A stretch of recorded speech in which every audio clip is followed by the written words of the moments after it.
রিপোর্টে। মহেশ গল্পে কৃষক গফুর সন্তানের মতো ভালোবাসে তার পোষা গরু মহেশকে। বাঙালি পাঠকের সেই গল্প জানা, আর আমাদের এই গল্পের শুরু ৬ বছর আগে। ১,৩০,০০০ টাকায় একজোড়া মহিষের বাচ্চা কেনেন জামালপুরের ইসলামপুর উপজেলার শঙ্করপুর গ্রামের কৃষক মজনু মিয়া। তারই একটি এই কালু।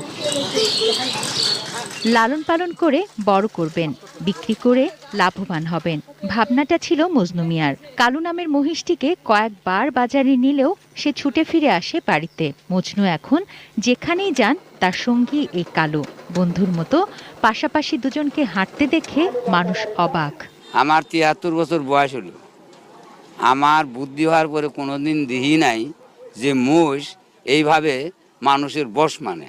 আর কারো একটা জিনিসও বলাবো না, খাবো না। মোষটা আমরা দেখি খুব খুশি, অনেক খুশি। গ্রাম সুদ্ধা সবাই ভালোবাসে।